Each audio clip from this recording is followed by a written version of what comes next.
Tonight we celebrate the new Tomorrowland at Walt Disney World in Florida with a television special that's out of this world. Hello, I'm Michael Eisner, head of the Walt Disney Company.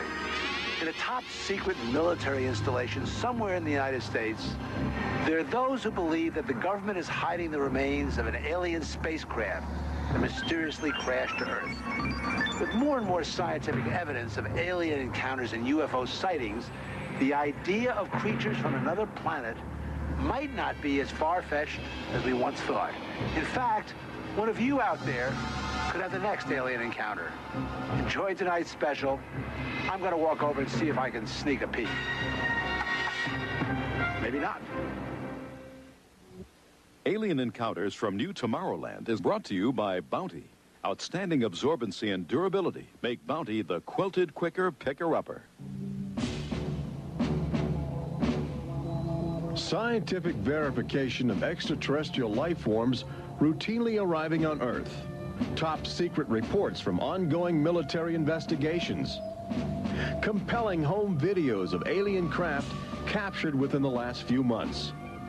World figures who have gone public with their own extraterrestrial experiences. The shocking history of government misinformation programs designed to prevent widespread panic. And personal accounts of those who have been abducted and studied against their will. It's happened to me, it's happened to my sister, and I believe my mother. My son looks me straight in the eyes, and he says, "They took blood out of you, Mama." They don't ask permission, they take you. But it's such an incredible secret, nobody wants to believe it. There is valuable scientific data that would prove once and for all that planet Earth is being visited by a highly evolved intelligence that is not from this world. Wait a minute. I've had enough. Stop it. From beyond the boundaries of our perceptions, intelligent beings are beckoning mankind to join the galactic community. It's an invitation which is both wondrous and terrifying. This is the nature of alien encounters. Mankind has the unique ability to ignore the obvious, especially when the facts reveal a disturbing truth. We once believed the sun revolved around the earth. When Galileo demonstrated the reverse is true in 1634, he was charged with heresy and placed under house arrest for the last 8 years of his life. The charges were later dropped, 342 years later. Now, as we approach a new millennium, mankind is in the midst of the most profound event in history, actual contact with intelligent life from other planets.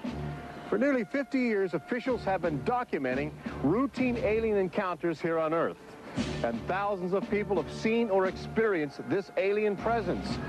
Yet many others still refuse to acknowledge the obvious evidence all around them. What is it like to be confronted by a creature whose intelligence and skill is far beyond the comprehension of mankind? Would it be enlightening? Would it be an exercise in terror? Or perhaps both? Here in the new Tomorrowland at the Walt Disney World Resort near Orlando, Florida, these concepts are brought to life as guests experience their own alien encounter, a sensory thriller from Disney and George Lucas. We'll give you a sneak preview later in the show. But first, we must prepare you for the future with some shocking insights from the recent past. Alien ships seem to arrive in waves. And if the last few years are any indication, planet Earth is experiencing a tsunami of sightings.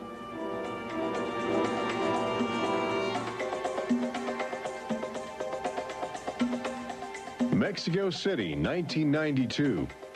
If you were arriving from outer space, this would be your first stop.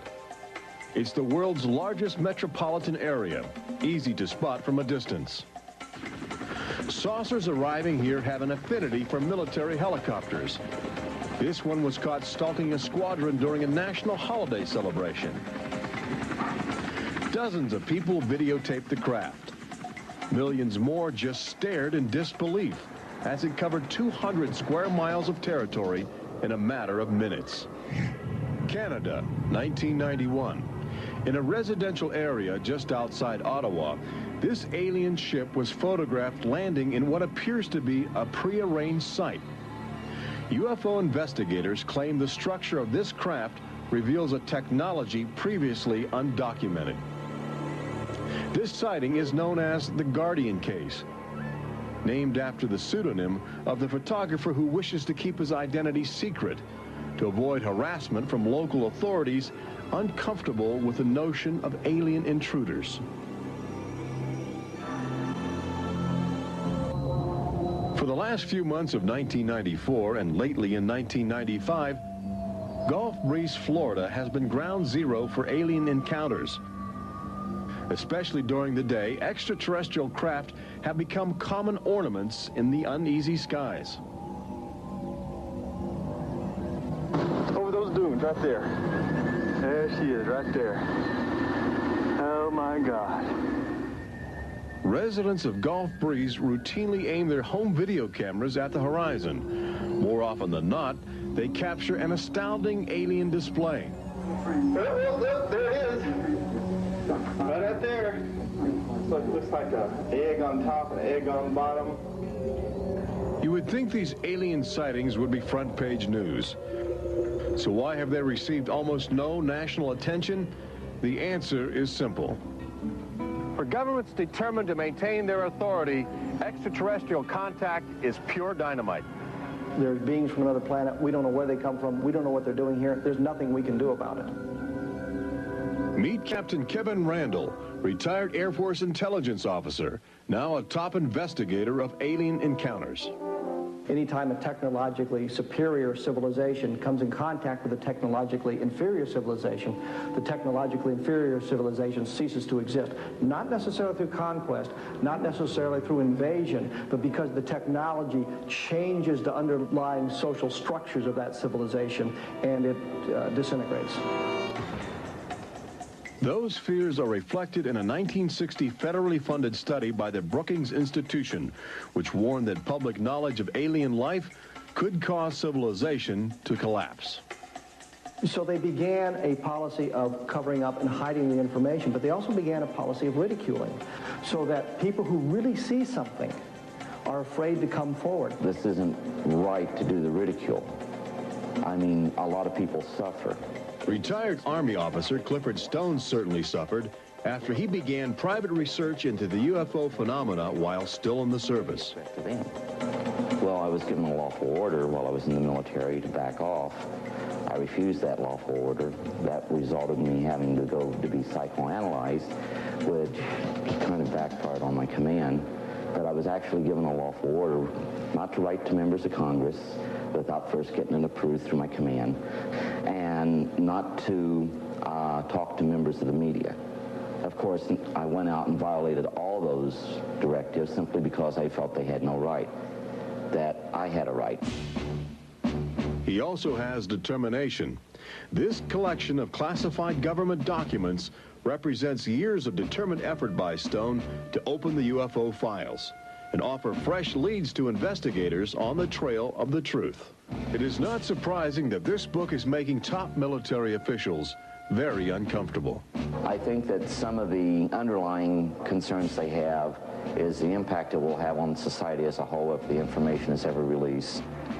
But why have aliens chosen to visit our small blue planet, hidden on the distant fringes of an insignificant star cluster? Well, we invited them here. When we return, what is attracting alien visitors to planet Earth? Extraterrestrials take aim on America's military. A crashed saucer becomes a top-secret bombshell. The nation's capital becomes a cosmic crossroads. And later, how Disney Imagineers have designed a way to prepare humans for their inevitable alien encounter.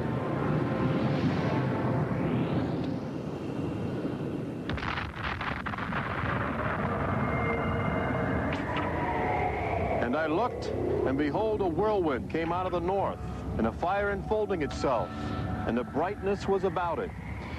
Also out of the midst thereof came the likeness of 4 living creatures. And when the living creatures went, the wheels went by them. And when the living creatures were lifted up from the earth, the wheels were lifted up. For the spirit of the living creature was in the wheels. Ezekiel chapter 1. There have been reports of alien encounters throughout recorded history, often buried in the obscure poetry of mystics. But since the end of World War II, alien encounters have adopted a darker, more menacing demeanor. No longer just spirited lights dancing in the sky, UFOs turn more brazen, announcing themselves with surprising ferocity. Most alien activity on Earth in this century seems to have been sparked by the single most profound technological achievement in human history.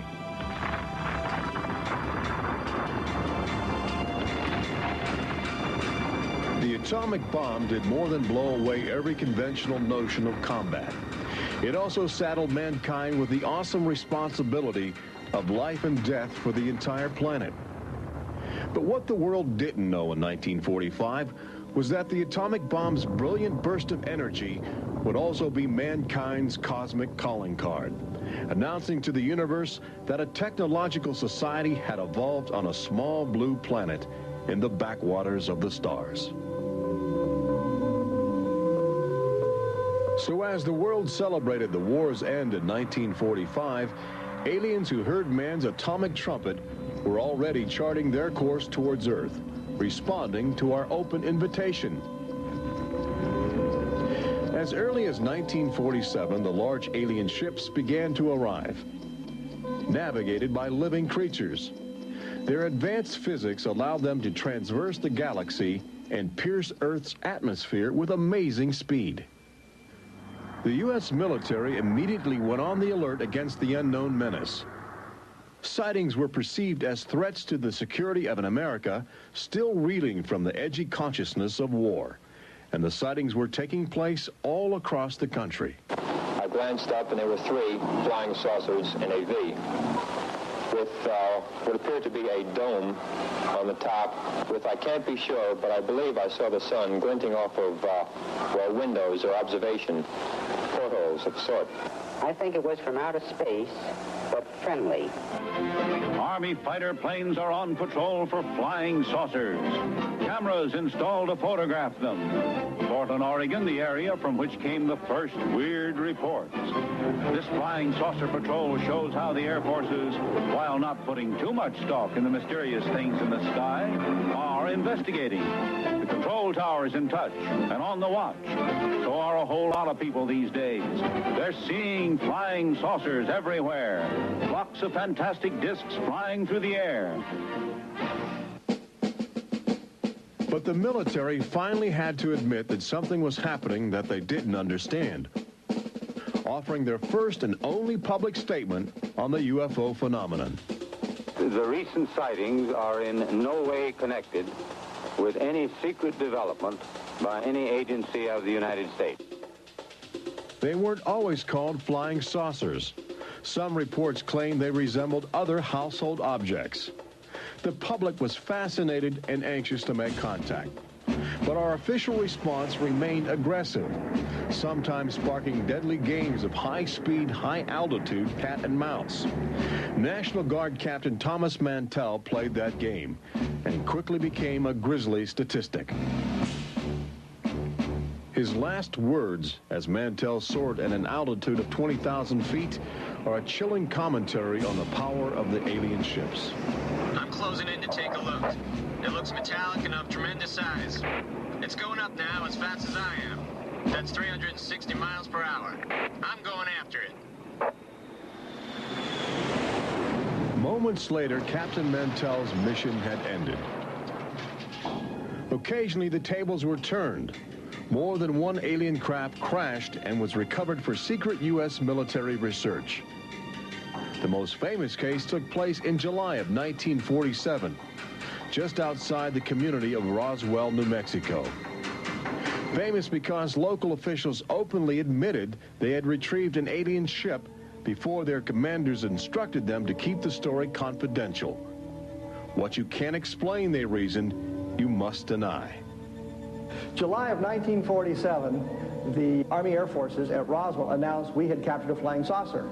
You can say our government announced in July of 1947 they had a flying saucer. 3 hours later, They announced, no, it's merely a weather balloon. The officers at Roswell made a mistake. But our government has come forward and said, yes, we had a flying saucer. Then they took it back. Any one of your viewers can go back to the newspapers on July 8th, July 9th of 1947, and just front page headline after headline that the government had captured a flying saucer. Don Schmidt from the Center for UFO Studies in Chicago is convinced that the Roswell case is the linchpin in America's ongoing alien cover-up. We have over 550 witnesses. They were there. They handled the debris. They saw the craft. They saw the bodies. They handled the crew members of that craft. And invariably, they all say, this was not from this earth. This is the actual site where the Roswell saucer was discovered, along with the bodies of 3 extraterrestrial missionaries who didn't survive the collision. The debris and the dead were impounded and taken away for top-secret study, while a classified investigative committee called the Majestic 12 was organized by President Truman. And a government cover-up was initiated with a calculated disinformation campaign. The military, I know for a fact, has established what's called disinformation programs, officially sanctioned deception programs. This is covered by a regulation at Department of Defense level that's secret. This is the case with the unidentified flying objects. I cannot say that the Roswell incident was a cover-up, but I can certainly say that the government back then and today acted like it was a cover-up and has been subject to being accused of a cover-up. The flying saucer debris at Roswell was attributed to a downed weather balloon. There was no explanation for the alien body parts among the wreckage. Before long, other sightings were dismissed as optical illusions caused by electrified swamp gas, with elaborate demonstrations staged for newsreel cameras to back up the claim. But while the Pentagon refused to publicly admit aliens had arrived on Earth, their top-secret internal memos told a different story, even detailing the various ships and the creatures they had autopsied. Meanwhile, the American people fell in love with flying saucers, sensing something playful in their alien design. Before long, even the military seemed to fall under the trance of the UFOs. Government inventors began to mimic what they were seeing in the sky, in a strategy to stumble upon the secrets of advanced alien technology. These rare films chronicle those primitive efforts. At a symposium conducted by Princeton University, weird and wonderful flying machines developed for the Army go through their paces. The flying scooter, for instance, with only a 7-horsepower motor. Or this flying what have you. Just count your fingers after starting the fans.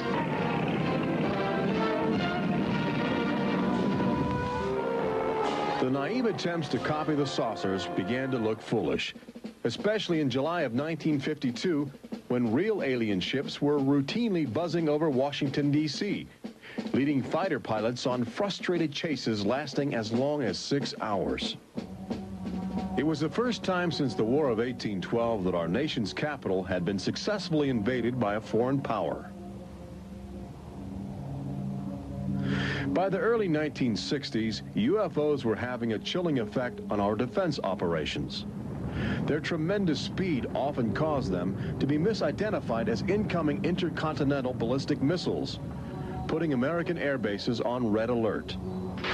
There needed to be some way for the U.S. and the Soviets to distinguish between nuclear attack and alien visitors. The weapon is installed in the Pentagon, but it's a weapon of peace. This is the teletype that will operate at the U.S. end of an open line to Moscow. This link, it is hoped, will help avoid misunderstandings that could possibly trigger a catastrophe. Now, a president could be in touch with the Russian premier in a matter of seconds. The hotline between Moscow and Washington was set up so they could go ahead and make last-minute pleas that we're not attacking you and you're not attacking us. The purpose for this was to ensure that a nuclear war would not be touched off by a UFO appearing on the scopes and being mistaken for enemy aircraft. The hotline eased some international tensions, but it didn't halt the interaction between the military and aliens, which continues to this day. November of 1975, essentially every SAC base in the United States was visited by UFOs. we have reason to believe that the UFOs went ahead and had some effect on changing the codes within the missiles, within the launch control facility, to change where the missiles would hit. 1976, September, Iran, 2 F-4s tried to intercept a UFO and shoot upon the UFO. The weapon systems of the planes go dead. The communication systems go dead. These are just 2 examples of cases which sound like they came out of science fiction, but in reality, they're from government documentation. Documents released by the State Department. Main engines up and burning. September 1991. Space Shuttle Mission 48. Commander Clayton and his crew point their cameras at the planet's horizon for a live broadcast to Earth. Many viewers noticed an alien ship playfully cavorting around the shuttle at tremendous speeds. NASA still refuses to acknowledge the incident. But since that time, the space agency no longer allows public access to live unscrambled television signals from shuttle missions. Currently in 1995, the Federal Emergency Management Agency trains personnel with a manual that suggests techniques in communicating with extraterrestrials encountered in the line of duty. This document is in marked contrast to a federal law passed by Congress in 1969, which makes it illegal for any American to have contact with an extraterrestrial, punishable by a $5,000 fine and a year in jail. Ironically, both documents were composed by a government which refuses to publicly admit that there is intelligent life on other planets. Indications are that government, military, and scientific leaders will soon release nearly a half-century of official documentation of ongoing alien encounters on Earth. Perhaps they feel it would be too embarrassing not to reveal the truth before the truth reveals itself. But these FBI files acquired through the Freedom of Information Act outline nearly 50 years of UFO reports investigated by federal agents all across America. Overwhelming evidence that something sinister is at work. But look carefully.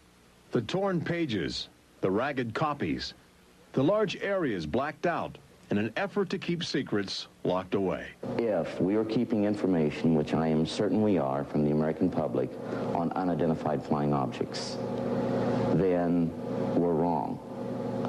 Government has an obligation to the people to tell the truth. No matter what that truth might be, the people have a right to know that planet Earth is being visited by a highly evolved intelligence that is not from this world.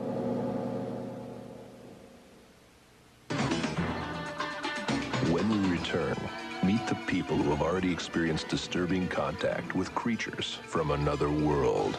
They don't ask permission, they take you.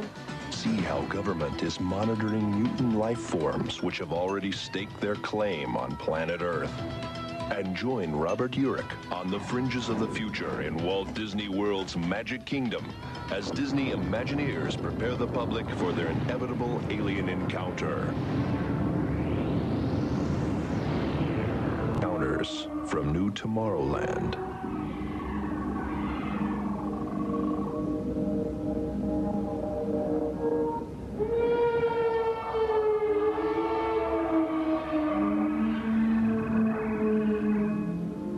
The fact is, everyone encounters alien life forms each day. We've just become accustomed to ignoring the evidence. We expect the first visitors from outer space to arrive in flying saucers. But there are new scientific suggestions that the microbiotic organisms, which routinely invade human bodies in the form of viral disease, may have extraterrestrial connections. These minute alien life forms may very well be the advanced invasion force, leading the way to test Earth's environment for more complex and determined creatures.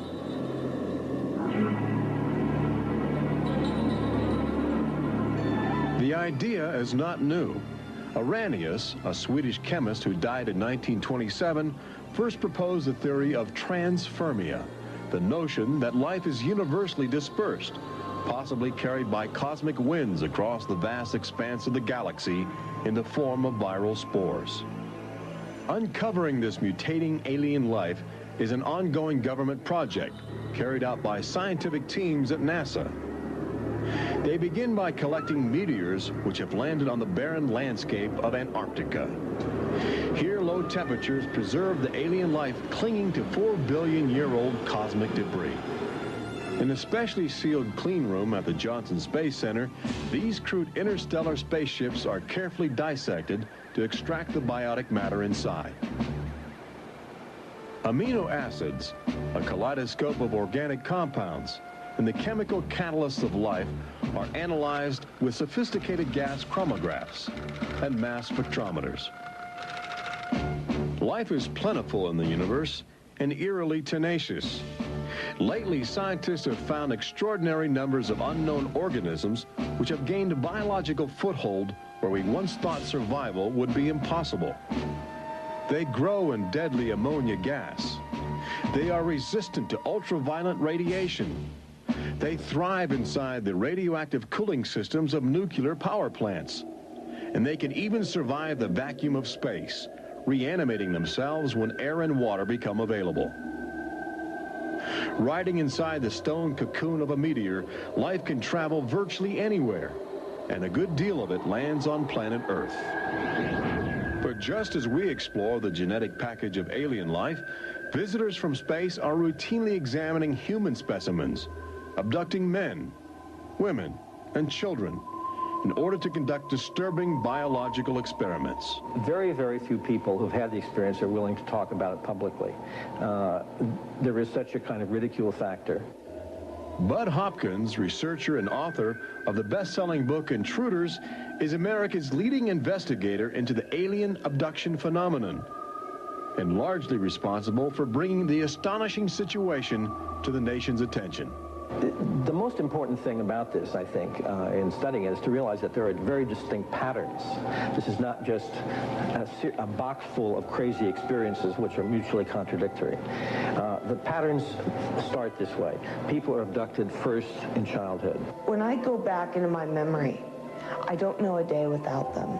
And they are then re-abducted over many, many, many years. When I saw this light on the freeway, my first reaction was, oh my God, not again. I grabbed the side of my bed like, no, you're not gonna get away with this. You're not gonna get away with it this time. Then I feel lifted off of the bed, and the next thing that I remember is being on a table or a bench and these beings surrounding me. Samples are taken from the skin, and there are very distinct scars that result from these biopsies, whatever we want to call them. I have a scar on my hand. It seems to be a triangle shape that's a half an inch by half an inch if you were to measure it. They were just red and blistery and kind of in a large equilateral triangle on each foot. The basic, most common mark is what we call a scoop mark. It's a circular depression, as if the aliens have used a little tool and removed a layer of cells. On my upper left inner thigh, I have two marks. There's a series of two. They're about 1/8 of an inch deep and about 1/4 inch in diameter that people call scoop marks for lack of a better term. Often an object is inserted in the nostril or behind the eyeball or in the ear, which we believe to be implants. On my shin, between my ankle and my knee, were two puncture marks. In fact, I hesitate to call them that because they were larger and deeper. They were like two holes drilled vertically along my shin into my leg. And that frightened me deeply because I have no idea how those got there. I could only speculate as to why they were doing that, although I do know that, bone marrow contains genetic material, blood. They're interested in who you are genetically. They seem to be desperate for our genetic material, our DNA, our particular genetic makeup, as if they have reached some point of, let's say, some point of no return in their evolutionary development, and they need to revivify themselves through something they can get from us, a more primitive and perhaps more robust species. People generally describe one particular type of figure as the basic alien type, which is a small figure, 3.5 to 4.5 feet tall, huge head, huge black eyes, hairless, grayish-white skin, just a tiny slit for a mouth that doesn't move, and so forth. I'd say that accounts for about 85% of the descriptions. There's some that are very, they talk about the reptilian being like sexually aggressive, and then there's some that look like praying mantis that are very mean and very violent. It is a violation of your body. It's a violation of your space. They don't ask permission. They take you. On this earth, when you are raped, when you are mugged, even if you don't see that person that is doing you bodily harm, you have somewhere to go. You can go to the police and at least give a report whether they do something or not. You have somewhere to go. But in this case, you have no one to talk to. You have no one to say, this has happened to me. I've been so violated. You don't even know. And you're not ready for this. My love life went to hell. My schooling went to hell. Everything went to hell. And it's terrifying. It's not fun. It ruins your life because you have nowhere to go. Twinkle, twinkle, little star, how I wonder what you are. Up above the world so high like a diamond in the sky. Makes me want to cry.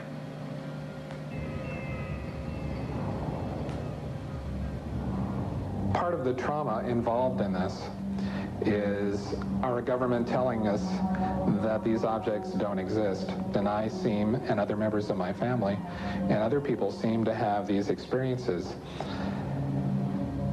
It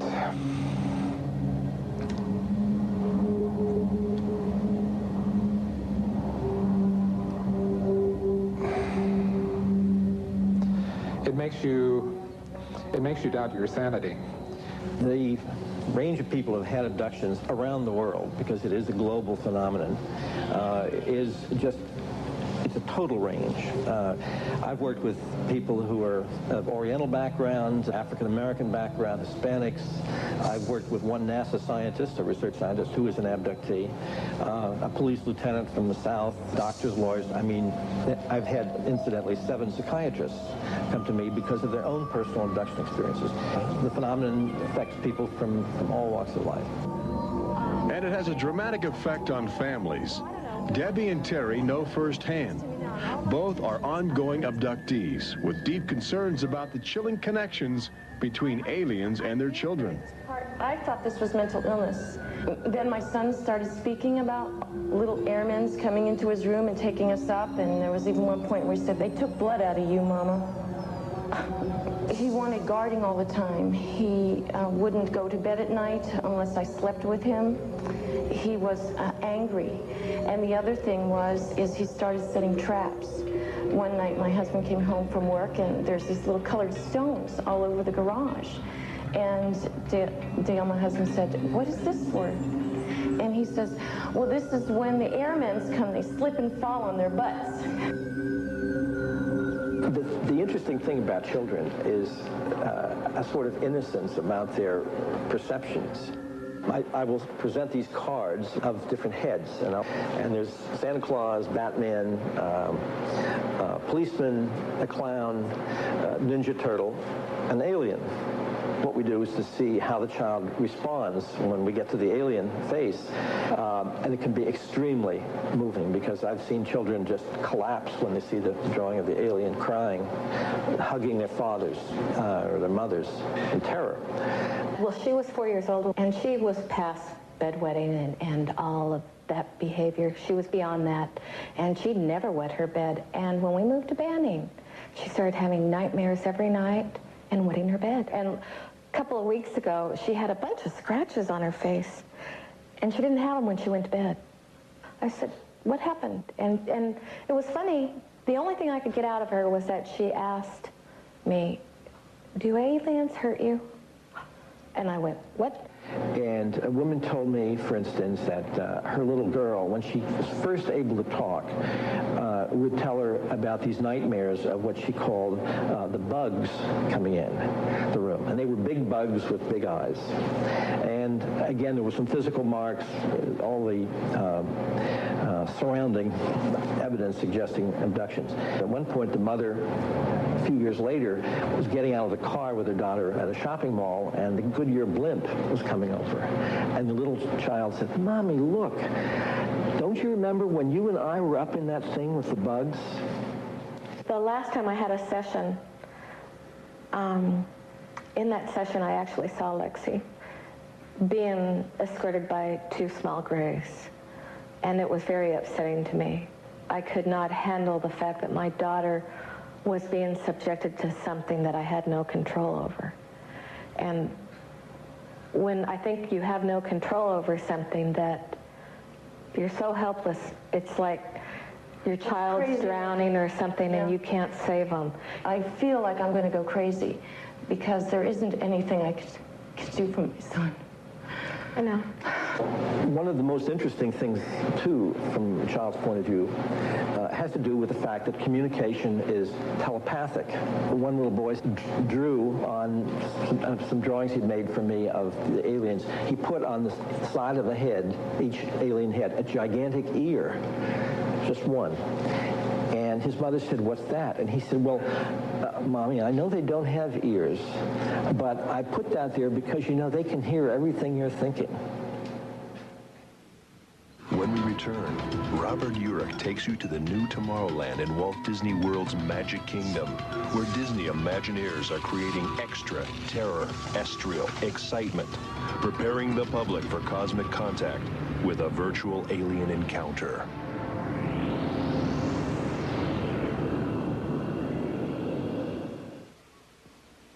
An official UFO sighting report, one of thousands compiled over the last few decades. This particular report from October 1969 was filled out by Jimmy Carter. He was still governor of Georgia at the time. He witnessed a luminous object suspended in a twilight sky. Later, when he assumed the office of President of the United States, his staff attempted to explore the availability of official investigations into alien contact. As this internal government memo illustrates, there are some security secrets outside the jurisdiction of the White House. We investigated lights in the sky for over 20 years. We didn't get anywhere. We have over 100,000 cases from over 160 countries in our files at the Center for UFO Studies in Chicago. When you actually take the time to look at the official record, look at the classified, disclosed documents on the phenomena, and I'll guarantee you'll walk away saying, why weren't we told about this? And why were we told something else altogether? We've all been indoctrinated to have this knee-jerk response just to that term, UFO. We have to ask ourselves, who started it? And isn't it about time we go out and find out for ourselves? Every year, NASA routinely propels about 24 astronauts into a low Earth orbit aboard the space shuttle, a loud, lumbering, somewhat primitive rocket ship.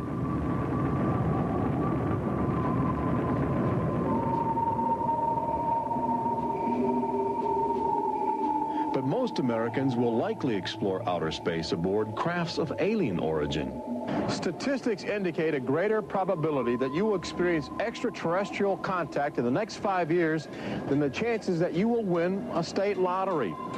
But how do you prepare for such an extraordinary event?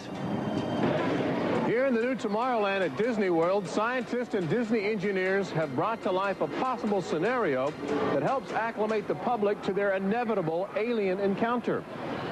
Welcome to the new Tomorrowland Convention Center in the Magic Kingdom, where humans can enjoy their first taste of the future, as well as advanced extraterrestrial technology, and begin to understand the disturbing facets of alien intelligence.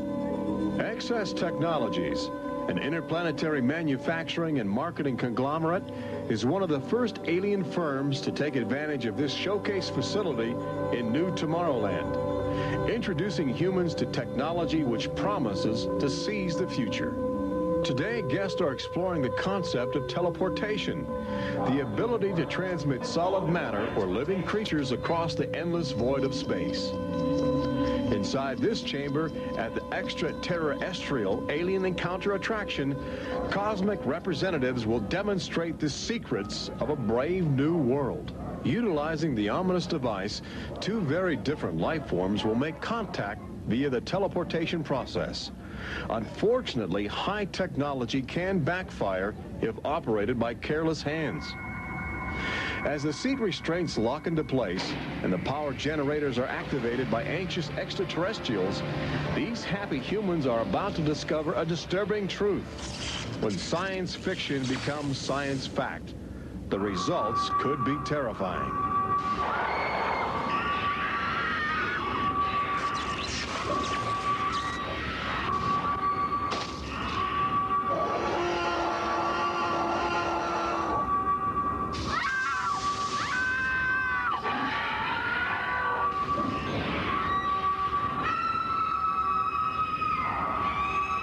Alien Encounter opens at Walt Disney World summer 1995.